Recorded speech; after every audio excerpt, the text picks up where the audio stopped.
Malachie, chapitre 1. Menace, parole de l'Éternel adressée à Israël par l'intermédiaire de Malachie. Je vous ai aimé, dit l'Éternel. Mais vous dites, en quoi nous as-tu aimés? Ésaü n'est-il pas frère de Jacob, oracle de l'Éternel? Cependant, j'ai aimé Jacob, et j'ai eu de la haine pour Ésaü. J'ai fait de ces montagnes une désolation. J'ai livré son héritage aux chacals du désert. Si Édom dit, nous avons été détruits, mais nous relèverons les ruines. Ainsi parle l'Éternel des armées. Qu'ils bâtissent, je renverserai, et on les appellera territoire de la méchanceté, peuple contre lequel l'Éternel est irrité pour toujours. Vos yeux le verront, et vous direz vous-même, grand est l'Éternel, par-delà le territoire d'Israël. Un fils honore son père, et un serviteur son maître. Si je suis père, où est l'honneur qui m'est dû? Si je suis maître, où est le respect qu'on me doit? Dit l'Éternel des armées à vous, sacrificateurs, qui dédaignez mon nom. Vous dites, en quoi avons-nous dédaigné ton nom? Vous apportez sur mon autel de la nourriture souillée, et vous dites, en quoi t'avons-nous souillé? C'est en disant, la table de l'Éternel est à dédaigner.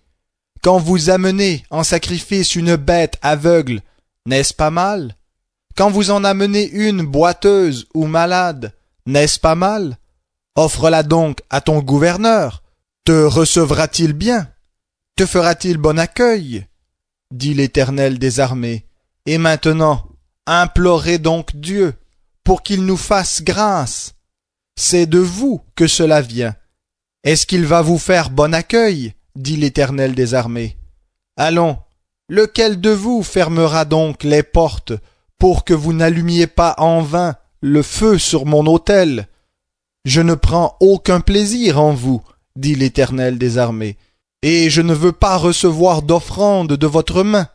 Car depuis le lever du soleil jusqu'à son couchant, mon nom est grand parmi les nations. En tout lieu, on brûle de l'encens en l'honneur de mon nom. Et l'on apporte une offrande pure, car grand est mon nom parmi les nations, dit l'Éternel des armées. Mais c'est vous qui le profanez, en disant, la table du Seigneur est souillée, et ce qu'on en retire est un aliment à dédaigner. Vous dites, quelle fatigue! Et vous en faites fi, dit l'Éternel des armées. Et cependant, vous amenez ce qui est dérobé, boiteux ou infirme. Voilà l'offrande que vous amenez. Vais-je la recevoir de vos mains? Dit l'Éternel. Maudit soit le perfide qui a dans son troupeau un mâle et qui voue en sacrifice au Seigneur une bête mutilée. Car je suis un grand roi, dit l'Éternel des armées, et mon nom est redoutable parmi les nations. Malachie, chapitre 2. Maintenant, à vous ce commandement, sacrificateurs. Si vous n'écoutez pas, si vous ne prenez pas à cœur de donner gloire à mon nom, dit l'Éternel des armées, j'enverrai parmi vous la malédiction. Et je maudirai vos bénédictions. Oui, je maudis votre bénédiction, parce que vous ne la prenez pas à cœur. Me voici, je menace de détruire votre descendance, et je vous jetterai des excréments au visage, les excréments des victimes de vos fêtes, et l'on vous emportera avec eux.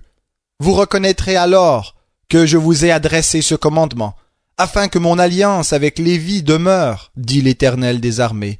Mon alliance demeurait avec lui, c'était la vie et la paix. Je lui ai donné pour qu'il me craigne, et il a eu pour moi de la crainte. Il a tremblé devant mon nom. Une loi véridique était dans sa bouche, et la fraude ne s'est pas trouvée sur ses lèvres. Il a marché avec moi dans la paix et dans la droiture, et il a détourné du mal beaucoup d'hommes, car les lèvres du sacrificateur gardent la connaissance, et c'est à sa bouche qu'on demande la loi, parce qu'il est un messager de l'Éternel des armées. Mais vous vous êtes écartés de la voie. Vous avez fait trébucher beaucoup d'hommes au moyen de la loi. Vous avez violé l'alliance de Lévi, dit l'Éternel des armées. Et moi, je vous livrerai au dédain et à l'abaissement devant tout le peuple, parce que vous ne gardez point mes voies, et que vous faites des considérations de personnes dans l'application de la loi. N'avons-nous pas tous un seul Père? N'est-ce pas un seul Dieu qui nous a créés? Pourquoi donc nous trahissons-nous les uns les autres en profanant l'alliance de nos pères? Juda a trahi, et une horreur a été commise en Israël et à Jérusalem, car Juda a profané ce qui est consacré à l'Éternel. Ce qu'aime l'Éternel, il s'est marié à la fille d'un Dieu étranger. L'Éternel retranchera l'homme qui a fait cela, celui qui veille et qui répond, il le retranchera des tentes de Jacob, et il retranchera celui qui apporte une offrande à l'Éternel des armées. Voici en second lieu ce que vous faites. Vous couvrez l'autel de l'Éternel de larmes, de pleurs et de gémissements, en sorte qu'il ne se tourne plus vers l'offrande et qu'il n'agrée rien de vos mains. Et vous dites, pourquoi? Parce que l'Éternel a été témoin entre toi et la femme de ta jeunesse que tu as trahie, bien qu'elle soit ta compagne et la femme de ton alliance. Nul n'a fait cela avec un reste de bon sens en lui. Un seul l'a fait. Et pourquoi? Parce qu'il cherchait la descendance que Dieu lui avait promise. Prenez donc garde en votre esprit, que personne ne trahisse la femme de sa jeunesse, car haïssable est la répudiation, dit l'Éternel, le Dieu d'Israël, ainsi que celui qui couvre de violence son vêtement, dit l'Éternel des armées. Vous prendrez donc en garde votre esprit, vous ne serez pas des traîtres. Vous fatiguez l'Éternel par vos paroles, et vous dites, en quoi le fatiguons-nous? C'est en disant, quiconque fait le mal est bon aux yeux de l'Éternel, et c'est en de tels hommes qu'il prendrait plaisir. Ou bien, où est le Dieu du jugement? Malachie, chapitre 3. Voici que j'enverrai mon messager. Il ouvrira un chemin devant moi, et soudain entrera dans son temple le Seigneur que vous cherchez. Et le messager de l'alliance que vous désirez, voici qu'il vient, dit l'Éternel des armées. Qui pourra soutenir le jour de sa venue? Quel est celui qui tiendra debout quand il paraîtra? Car il est comme le feu du fondeur, comme la potasse des blanchisseurs. Il siégera tel celui qui fond et purifie l'argent. Il purifiera les fils de Lévi, il les épurera comme on épure l'or et l'argent. Et ils seront pour l'Éternel, ceux qui amènent l'offrande avec justice. Alors l'offrande de Juda et de Jérusalem sera agréable à l'Éternel, comme aux jours d'autrefois, comme aux années précédentes. Je m'approcherai de vous pour le jugement, et je me hâterai de témoigner contre les sorciers, les adultères, contre ceux qui font de faux serments, contre ceux qui oppriment le salarié, la veuve et l'orphelin, qui font tort à l'immigrant et ne me craignent pas, dit l'Éternel des armées. Car c'est moi l'Éternel, et je n'ai pas changé, et vous, fils de Jacob, vous n'avez pas été exterminés. Depuis le temps de vos pères, vous vous êtes écartés de mes prescriptions, vous ne les avez pas gardées.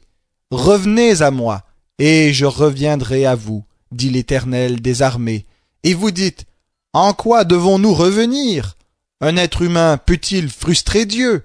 Car vous me frustrez, et vous dites, en quoi t'avons-nous frustré? C'est sur la dîme et le prélèvement. Vous êtes frappés par la malédiction, et vous me frustrez, la nation tout entière. Apportez à la maison du trésor toute la dîme, afin qu'il y ait des provisions dans ma maison. Mettez-moi de la sorte à l'épreuve, dit l'Éternel des armées, et vous verrez si je n'ouvre pas pour vous les écluses du ciel, et si je ne déverse pas pour vous la bénédiction, au-delà de toute mesure. Pour vous, je menacerai celui qui dévore, et il ne vous détruira pas les fruits du sol, et la vigne ne sera pas stérile dans vos campagnes, dit l'Éternel des armées. Toutes les nations vous diront heureuses, car vous serez un pays de délices, dit l'Éternel des armées. Vos paroles ont été dures contre moi, dit l'Éternel, et vous avez dit, en quoi avons-nous parlé entre nous contre toi? Vous avez dit, C'est en vain que l'on sert Dieu. Qu'avons-nous à gagner à observer son commandement et à marcher avec tristesse à cause de l'Éternel des armées? Maintenant, nous estimons heureux les présomptueux. Oui, ceux qui pratiquent la méchanceté ont prospéré. Oui, ils ont mis Dieu à l'épreuve et ils échappent. Alors ceux qui craignent l'Éternel se parlèrent l'un à l'autre. L'Éternel fut attentif et il écouta. Et un livre de souvenirs fut écrit devant lui. Pour ceux qui craignent l'Éternel et qui respectent son nom, ils seront à moi, dit l'Éternel des armées. Ils m'appartiendront en propre au jour que je prépare. Je les épargnerai comme un homme épargne son fils qui le sert, et vous verrez de nouveau la différence entre un juste et un méchant, entre celui qui sert Dieu et celui qui ne le sert pas. Car voici le jour, il vient, ardent comme une fournaise. Tous les présomptueux et ceux qui pratiquent la méchanceté seront comme du chaume. Ce jour qui vient les embrasera, dit l'Éternel des armées. Il ne leur laissera ni racine ni rameaux. Mais pour vous qui craignez, mon nom se lèvera. Le soleil de justice et la guérison sera sous ses ailes. Vous sortirez et vous sauterez, comme les veaux à l'engrais. Vous foulerez les méchants, car ils seront comme de la cendre sous la plante de vos pieds, au jour que je prépare, dit l'Éternel des armées. Souvenez-vous de la loi de mon serviteur Moïse, auquel j'ai donné en Horeb pour tout Israël des prescriptions et des ordonnances. Voici, moi-même je vous enverrai le prophète Élie avant la venue du jour de l'Éternel, jour grand et redoutable. Il ramènera le cœur des pères à leurs fils et le cœur des fils à leurs pères, de peur que je ne vienne frapper le pays d'interdit.